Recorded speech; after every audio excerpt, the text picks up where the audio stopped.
Quando nós somos crianças, né? Todas as questões que fogem do nosso cotidiano, elas são importantes. Nós temos muitas boas lembranças de festas de Natal, de São João, para quem mora no Nordeste, Bahia, Brasil. Encontro com primos, com primas, época de ginásio, época de... E tinha também uma outra coisa curiosa, né? Que eu já tratei aqui algumas vezes. Eu já contei aqui a minha história com a Missa do Galo, né? A Missa do Galo, para mim, quando eu era criança, eu imaginava que na igreja tivesse um galo do tamanho da igreja. Essa era a minha impressão, essa era a minha ideia. Até que um dia, não sei se eu fui à Missa do Galo, que era meia-noite, né? Não tinha hábito de dormir tarde. Mas essa era a construção mental que eu tinha da minha fantasia. Do mesmo jeito que muitas pessoas têm uma construção mental quando se refere da época de Jesus, né? Da época de Jesus. Isso fica impregnado em nossa mente como se Jesus fosse temporal. Na prática, Jesus é atemporal, ou seja, é eterno. Mas na nossa linguagem infantil, a gente pode até dizer na época de Jesus, né?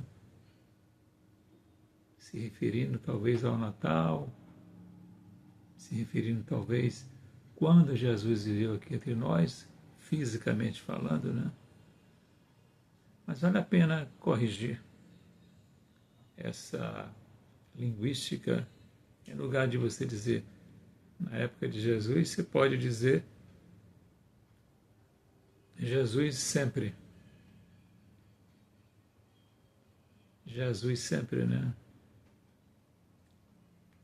Um homem inquestionavelmente como ser humano diferente dos seus patrícios da época, né?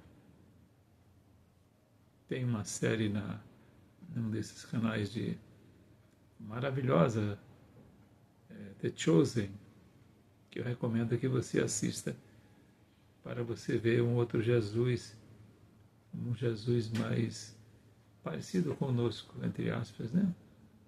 Um Jesus menos dogmático, menos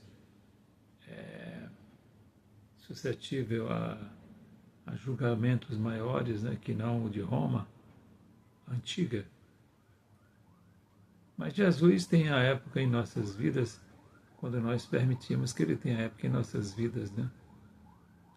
Eu tenho particularmente a felicidade de ter feito uma releitura de Jesus através do Evangelho Espírita, né? O Evangelho que Kardec promulgou, digamos assim, onde você encontra várias psicografias de vários espíritos sobre os diversos temas tratados no Evangelho, né? Que, aliás, é uma coisa, para mim, belíssima, riquíssima em termos de ensinamentos, né?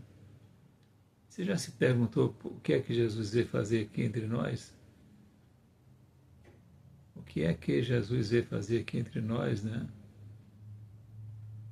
Ele disse uma coisa parecida com isso assim: aprendestes o que foi dito, olho por olho e dente por dente. Eu, porém, vos digo, quando perguntaram a ele, né? O Pilatos, o covarde do Pilatos, quando lavou as suas mãos, e disse para ele: tu és o rei dos judeus? E ele disse: tu dizes que eu sou o rei dos judeus, tu dizes. São tantas passagens que nós encontramos no Evangelho que nós temos ensinamentos tão atuais para a vida e que não deveríamos nunca pontuar Jesus em um momento, não é? Jesus sempre, quando eu disse que fiz a releitura, ou seja, quando eu me aproximei de Jesus na maioridade, através da doutrina espírita,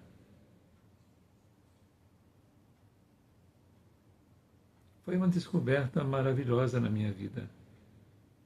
Foi uma descoberta que traçou novos rumos, criou novos vínculos, né? Fez renascer em mim, não a minha maneira de ser e de estar no mundo, porque é curioso, quando eu me reestudo desde a minha infância, eu me percebo sempre do mesmo jeito, da mesma maneira, da mesma forma. Não me vejo diferente. Ainda hoje eu conversava esse assunto. E é importante que a gente faça uma revisão na nossa vida, né? Ainda na nossa infância, vendo como é que nós pensávamos, né? E como é que nós pensamos hoje, como é que nós agíamos e como é que nós agimos hoje, no dia atual, né? Então eu tenho assim uma alegria muito grande de perceber que eu me mantive praticamente intacto das minhas maneiras de agir e de pensar. Claro, falhas todo mundo comete, né? Somos aqui humanos, somos espíritos imperfeitos. Estamos aqui para aprender exatamente na cartilha do Mestre. E feliz aquele que entende isso e compreende isso, né?